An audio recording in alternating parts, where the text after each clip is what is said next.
Olá, bem-vindos ao Juris 360 Lab. É ótimo ter vocês aqui com a gente para mais uma análise de julgados importantes.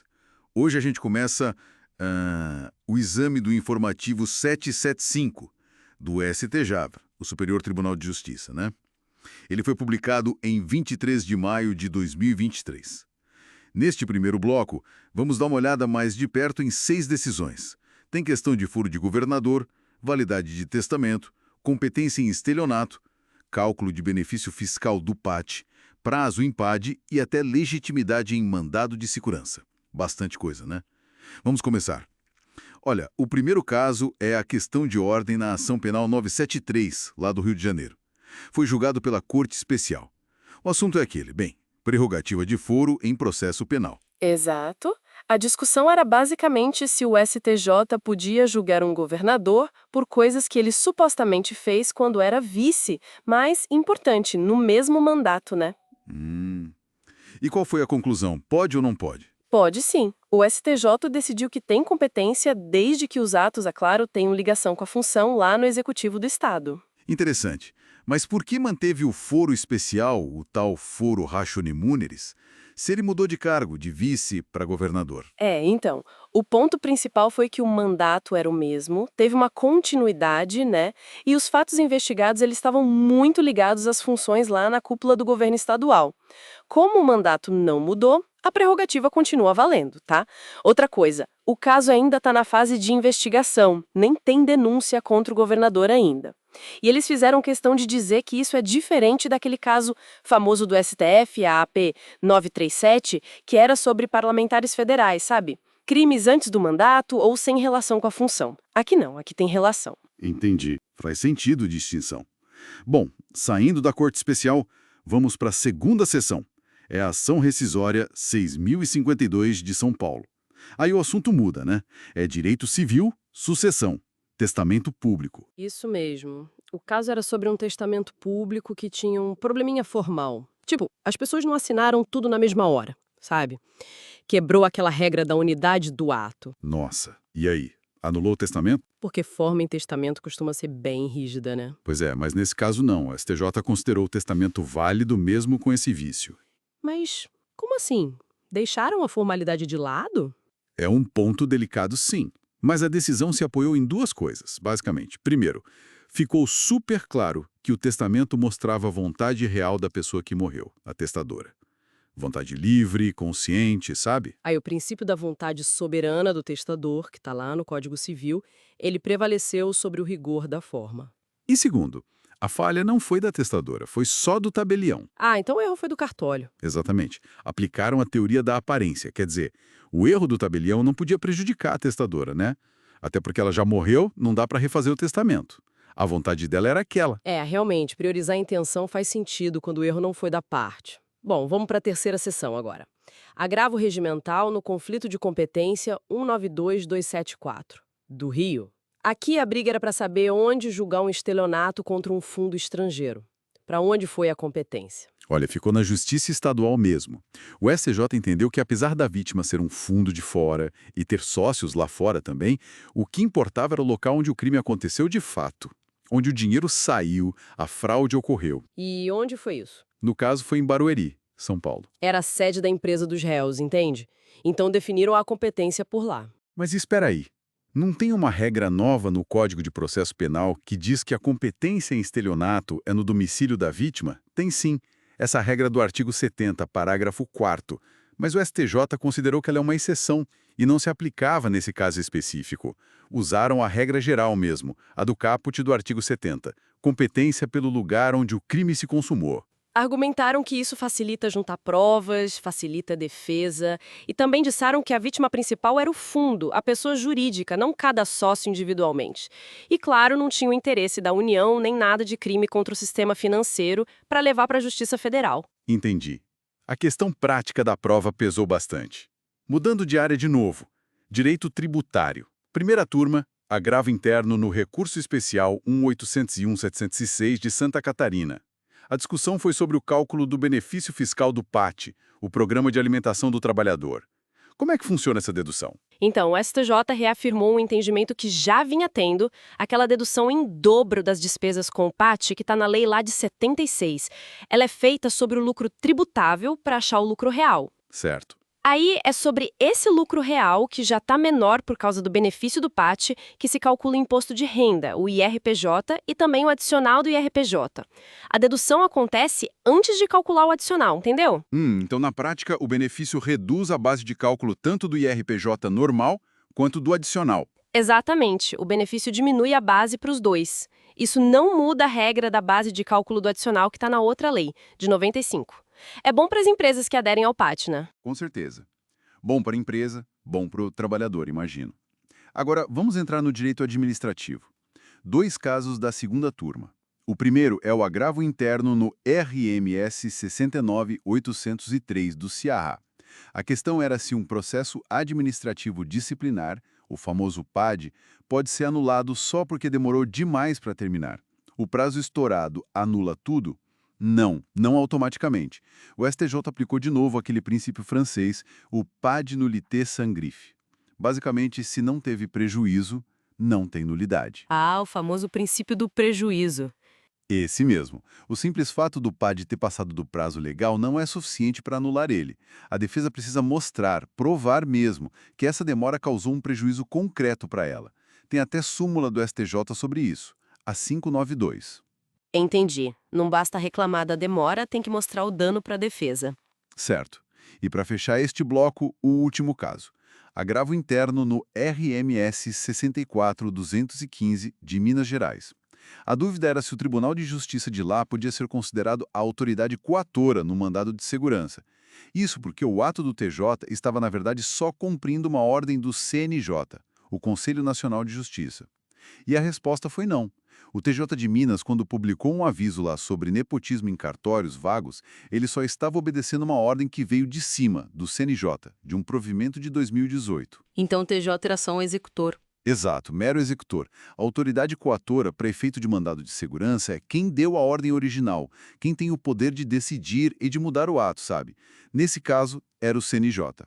Por isso, o STJ disse que o Tribunal de Justiça de Minas não tinha legitimidade para estar ali no processo como réu, como autoridade coatora, e reconheceu isso de ofício, ou seja, sem ninguém pedir. Perfeito, bem claro. Com isso, a gente fecha a análise desses primeiros 6 julgados do informativo 775 do STJ. Passamos por competência penal, civil, testamento, tributário, processo administrativo. Vimos como o STJ tenta equilibrar as regras formais com a busca pela justiça em cada caso concreto, né? Várias decisões importantes. A gente se vê no próximo bloco para continuar essa análise. Até lá! Olá! Vamos lá, continuando a nossa conversa sobre o informativo 775 do STJ. Mais um bloco começando. Vamos nessa. Então, o primeiro julgado que a gente separou aqui, ele trata de uma situação um pouco diferente. Uma sociedade empresária, normal, sabe? Não registrada na OAB. Certo. Aí ela faz um contrato para prestar serviço jurídico, tipo consultoria ou até mesmo atuar em processo. Só que um dos sócios é advogado, com inscrição e tudo. E aí? Esse contrato é válido? Olha, é uma boa pergunta, mas a terceira turma bateu o martelo. Não, esse contrato é nulo. Nulo, mesmo com um advogado lá dentro. Mesmo assim. Porque, né, os atos que são privativos de advocacia, tipo esses que você mencionou, consultoria, postulação e juízo, eles só podem ser feitos por advogados inscritos ou por sociedades de advogados. É aquelas registradas direitinho na OAB. Exatamente. O Estatuto da Advocacia, lá nos artigos 1º, 15, 16, é bem claro. Ele veda que o advogado use uma sociedade empresária comum, que não pode ser registrada na OAB, para prestar esses serviços. A presença do sócio-advogado não salva o contrato da sociedade para esse fim específico. Entendi. A natureza da sociedade é o que conta para a OAB, não só quem está nela. Faz sentido. É isso. Mudando um pouco o foco, mas ainda em processo, RESP 2060.759 lá de São Paulo. Temos uma ação renovatória de aluguel. O valor é ajustado na sentença. A dúvida é, o fiador do contrato, que não participou dessa ação renovatória. Sei, ficou de fora da fase de conhecimento. Isso.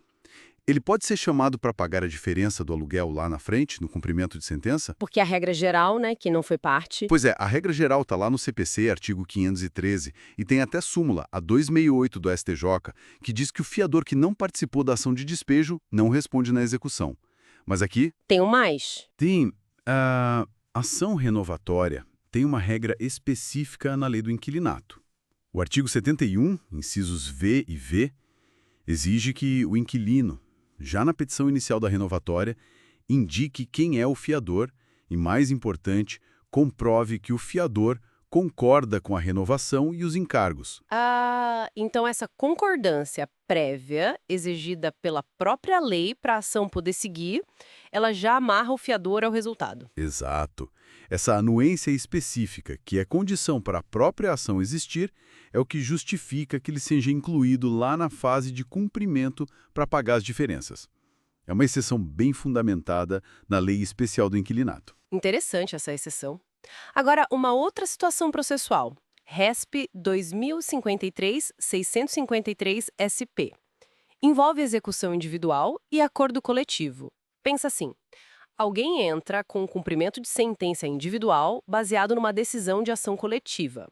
Tá, buscando o direito que foi reconhecido para a categoria, mas individualmente. Isso. Só que aí, depois que essa pessoa entrou com a execução dela, o legitimado da ação coletiva, tipo uma associação, faz um acordo com o devedor. E esse acordo acaba extinguindo a execução individual que já tinha começado. Nossa, e aí? Quem paga os honorários de sucumbência dessa execução individual que foi, digamos, atropelada pelo acordo coletivo? Essa é a pergunta. Bom, aqui a terceira turma aplicou o princípio da causalidade, sabe? Que às vezes prevalece sobre a sucumbência pura e simples. A chave foi analisar quando a execução individual foi proposta. Ah, o timing. Isso. Se a execução individual começou antes da homologação do acordo coletivo, quem deu causa àquela execução foi o devedor, que ainda não tinha cumprido a sentença coletiva. Então, nesse caso, o devedor paga os honorários da execução individual. Ok, justo. Mas e se a pessoa foi mais lenta, digamos, e entrou com a execução individual no dia da homologação do acordo ou depois? Aí a figura muda. Se foi no dia ou depois, o título executivo daquela pessoa, na prática, já não existia mais por causa do acordo. Então, nesse cenário, o próprio exequente individual é quem deu causa a uma execução já sem objeto válido, e ele arca com os honorários. O acordo feito depois não pode retroagir para culpar quem entrou com a ação antes, quando ela era legítima. Entendi.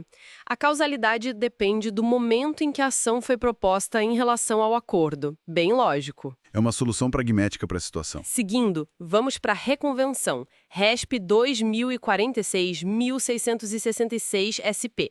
O Código de Processo Civil permite que o réu, ao se defender, apresente uma reconvenção, né? Um tipo de contra-ataque processual. Sim, uma ação dentro da ação, basicamente. E o CPC diz que o réu pode fazer isso em litisconsórcio com um terceiro, ou seja, o réu e mais alguém processam o autor original na reconvenção. A pergunta é, esse terceiro que entra só na reconvenção, ele vira parte também na ação principal, aquela que começou tudo? Não, não vira. A terceira turma confirmou isso. A reconvenção, apesar de ser processada junto, é uma ação autônoma. Está lá no 343, parágrafo 2º do CPC. Então, a inclusão desse terceiro na reconvenção, seja ele autor ou réu junto com o réu original na reconvenção, não mexe nos polos da ação principal. Exatamente, ele é parte apenas da relação processual da reconvenção. A ação original continua sendo entre o autor original e o réu original, os limites não se confundem. Claro, mantém a autonomia de cada ação. Bom saber. Agora, uma de seguro-garantia e arbitragem. RSP 1988894SP. Situação. A seguradora paga a indenização devida pelo seguro-garantia. Aí ela se subroga, pega os direitos do segurado para cobrar do terceiro que causou o dano, certo? Certo. Subrogação legal. Artigo 786 do Código Civil. A questão é, se lá no contrato original, entre o segurado e esse terceiro causador do dano, existia uma cláusula de arbitragem, a seguradora que se subrogou fica obrigada a ir para a arbitragem também para cobrar esse terceiro? Olha que interessante. A quarta turma fez uma distinção importante aqui. A subrogação legal, por si só, aquela que acontece automaticamente pelo pagamento da indenização, não transfere a cláusula de arbitragem para a seguradora. Ela não vira parte daquele contrato original automaticamente. Ah, então ela poderia ir para a justiça comum? Em princípio, sim. Porém, e aqui está o pulo do gato, se a seguradora, quando foi emitir a apólice de seguro-garantia, teve ciência prévia daquela cláusula de arbitragem, porque ela analisou o contrato principal que estava sendo garantido. O que é comum, né? Para calcular o risco. Exatamente. Faz parte da análise de risco que o seguro cobre, como diz o artigo 757 do Código Civil. Se ela sabia da cláusula de arbitragem ao assumir o risco, aí sim, ela fica vinculada. A cláusula fazia parte do pacote de risco que ela aceitou garantir. Entendi. Então não é automático pela subrogação, mas pela ciência prévia ao contratar o seguro. Muito bom esse detalhe. É uma nuance crucial mesmo. Para a gente fechar esse bloco. RESP 2.025.757-CE. Uma ação monitória, é proposta, tudo certo, mas depois se descobre que o réu já tinha falecido antes mesmo da ação começar. E agora? Extingue o processo? Puxa, situação delicada. Mas não, a quarta turma entendeu que não é caso de extinção de cara. Veja bem, como o falecimento foi antes do ajuizamento e, obviamente, não houve citação válida da pessoa falecida, não dá para falar em sucessão processual do artigo 110 do CPC, que é para quem morre durante o processo. Certo. Não chegou a se formar a relação processual com o falecido. Isso. Então, o que temos é um vício na petição inicial, uma ilegitimidade passiva originária. O que o STJ decidiu, seguindo até um precedente da terceira turma, é que se deve oportunizar ao autor a emenda da petição inicial. Ah, para corrigir. Sim, para regularizar o polo passivo, direcionando a ação monitória contra o espólio ou, se já houver inventário concluído ou não houver bens, contra os herdeiros, aplicando por analogia o artigo 329, inciso 1 do CPC. Extinguir direto seria contra os princípios da economia processual e da primazia do julgamento de mérito. Uma solução que permite que o processo siga o caminho correto. Ótimo.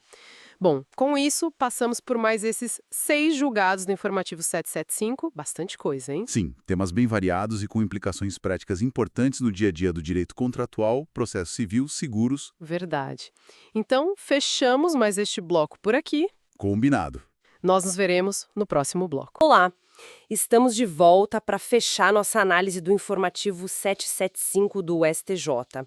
Esse é o nosso último bloco e vamos direto aos 4 julgados finais que a gente separou. Isso aí. Prontos para mais uma rodada? Vamos começar com um de processo civil e falimentar. É o ARESP 1271076, lá de Goiás. A quarta turma afirmou que, mesmo depois de decretada falência, o falido, ele continua com legitimidade. Legitimidade para quê, exatamente? Para praticar atos no processo, defendendo os interesses próprios dele. Parece meio estranho, né? Porque, poxa, ele perdeu a administração dos bens. É, parece. Mas tem uma lógica. A perda da administração dos bens que vão para o administrador judicial, isso é fato, está lá na lei. Mas isso não tira, assim, a voz do falido completamente. O artigo 103 da Lei de Falências, a 11.101, ele é bem claro. Ah, o 103. Isso. Ele permite que o falido intervenha, fiscalize e, o mais importante, defenda interesses que são só dele. Às vezes, esses interesses podem até bater de frente com os da massa falida que, bom, representa os credores, né? Entendi. Tipo, discutir uma dívida específica ou a classificação de um crédito que afeta ele pessoalmente? Exatamente. É para separar o interesse coletivo da massa dos direitos individuais da pessoa do falido. Não é uma figura só decorativa, e isso nem é tão novo, sabe? Já tem outras decisões nesse sentido, como o RESP 702.835. Garante que ele não seja só um espectador. Faz todo sentido. Protege a pessoa mesmo na falência. Bom, mudando de área agora, direito penal. Temos o AGREG no RESP 1998980, também de Goiás, mas da quinta turma. Aqui a discussão é um clássico, né? Sobre bis in idem. Ah, dupla punição pelo mesmo fato. Sempre um tema quente. Exato. A questão era aplicar agravante de violência doméstica contra a mulher, aquela do artigo 61, inciso 2º, a linha F do Código Penal, junto com a qualificadora de lesão corporal no âmbito doméstico do artigo 129, parágrafo 9º. Isso seria bis in idem. E a resposta do STJ foi que não, né? Pelo menos não automaticamente. Isso, em regra, não configura. Mas por quê? Qual a diferença fundamental? A diferença está no foco de cada norma, no bem jurídico que cada uma protege. O parágrafo 9 do 129, ele foca na violência que acontece dentro de casa, nas relações domésticas, familiares, de afeto. A vítima pode ser qualquer um nesse contexto, homem ou mulher. O ponto é a violência no lar, digamos assim. Ok, a violência no ambiente familiar. Isso. Já a agravante do 61, inciso 2º F, o alvo é outro. É punir mais quem comete crime com violência contra a mulher por causa da condição dela de mulher. É a violência de gênero. Ah, entendi a distinção. Uma é pelo local, relação, a outra pelo gênero da vítima. Perfeito. Então, aplicar as duas juntas seria reconhecer e punir tanto a violência no contexto doméstico quanto o componente específico de gênero contra a mulher. Até a criação posterior daquele parágrafo 13 no artigo 129, sabe? Aquele para lesão específica contra a mulher por ser mulher. Sim, lembro. Isso meio que reforça a ideia de que o parágrafo 9º, sozinho, não cobria totalmente essa questão do gênero. Mas tem alguma situação em que poderia dar bis em idem? Olha, o julgado até alerta para isso. É preciso ver o caso concreto. Se a única circunstância que liga os dois fatos for, por exemplo, só a coabitação, sem ficar claro o elemento de gênero, aí sim talvez pudesse configurar. Tem que analisar com cuidado. Entendi, é uma análise caso a caso, mas a regra geral é que são proteções diferentes. Ok. Agora, um de processo penal bem interessante pela situação em si, o HRG no HC 707-376 de São Paulo, também da 5ª turma. Esse caso chamou atenção mesmo. Imagina a cena. Órgão especial do TJSP julgando uma ação penal. Um desembargador começa a votar, analisa as preliminares, entra no mérito, mas aí, pum, cai a conexão. Coisas da tecnologia, né? Pois é. E ele não consegue voltar, fica impedido de continuar. A votação prossegue e empata. E aí? Aí o presidente do tribunal vai lá e dá o voto de desempate. A defesa questionou isso, mas o STJ disse que foi válido. Como assim? Bom, a validação veio toda amarrada no regimento interno do próprio TJSP. Ah, regra interna do tribunal. Exato. Primeiro, o presidente é membro nato do órgão especial, ele participa. Segundo, e crucial, o regimento já previa expressamente que, em caso de empate, o presidente daria o voto de qualidade, o famoso voto de Minerva. Então já estava na regra do jogo. Já estava. E outro ponto. Mesmo com a saída do desembargador que teve o problema técnico, o quórum mínimo para a sessão continuar e decidir, esse quórum foi mantido. Não houve nulidade por falta de quórum. E o princípio do juiz natural não foi violado por essa regra de desempate. Segundo o STJ, não. Porque a regra existia antes do fato, antes do julgamento. Não foi uma regra criada para o caso, entende? Isso afasta a violação ao juiz natural. É um reflexo da autonomia que os tribunais têm para definir suas próprias regras de funcionamento, conforme a Constituição e o Código de Processo Penal permitem. Claro, desde que as regras sejam prévias e respeitem os princípios maiores. Entendido. Para fechar nosso bloco e o informativo, o julgado da 6ª turma. Esse correu-me em segredo de justiça, mas o tema é acesso aos autos de inquérito policial. Um tema relevantíssimo. A tese é que os familiares das vítimas, representados por advogado ou defensor público, claro, eles têm direito de acessar os elementos de prova que já estão documentados no inquérito. Mas com limite, né? O da súmula vinculante 14. Exatamente. A súmula vinculante 14, que todo mundo conhece por garantir o acesso ao defensor do investigado, né? Isso. Aqui, o STJ fez uma interpretação, digamos, mais ampla. Entendeu que a palavra representado, na súmula, não se limita só ao investigado, abrange também outros interessados legítimos no caso. E quem tem mais interesse que a vítima ou seus familiares, certo? Faz sentido ampliar o alcance da súmula para incluir a vítima. E o mais interessante é como a decisão costura isso com o direito internacional. Ela cita decisões da Corte Interamericana de Direitos Humanos, como os casos Gomes Lund e Favela Nova Brasília, que falam muito sobre a participação das vítimas.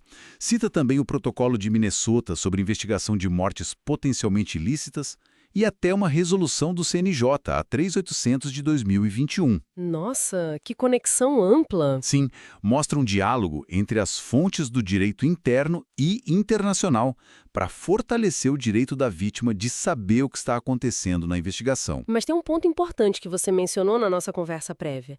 Isso não é a mesma coisa que habilitar a vítima como assistente de acusação já no inquérito, né? Não, de forma alguma. Ótima observação. O julgado faz questão de separar as coisas. Uma coisa é ter acesso aos autos para ver o que já foi produzido para acompanhar. Outra coisa é pedir para ser formalmente habilitado como assistente da acusação na fase de inquérito. A doutrina majoritária ainda não admite essa habilitação formal no inquérito. O acesso é para dar informação, transparência, voz aos afetados. Não é para transformar o inquérito numa fase já de acusação formal pela vítima. Entendi. É um direito de acesso à informação documentada, respeitando o sigilo do que ainda está em diligência, claro, como diz a súmula 14. Perfeito. É dar efetividade ao direito da vítima de participar e entender o andamento da apuração do crime que afetou. Interessante como todos esses julgados de áreas bem diferentes acabam tocando num ponto comum, né? Qual seria? Essa preocupação em garantir que as diferentes partes envolvidas, seja o falido, a vítima de violência, os familiares buscando respostas, tenham seus direitos e sua participação assegurados dentro do sistema legal. É um fio condutor de garantia de voz, talvez. Uma ótima reflexão. Realmente parece haver essa linha comum de assegurar direitos processuais e de participação. E com essa reflexão, a gente encerra a nossa análise do informativo 775 do STJ. Muito obrigada pela companhia aqui no Juris 360 Lab, foi ótimo destrinchar esses julgados. Eu que agradeço. Sempre um prazer discutir essas decisões.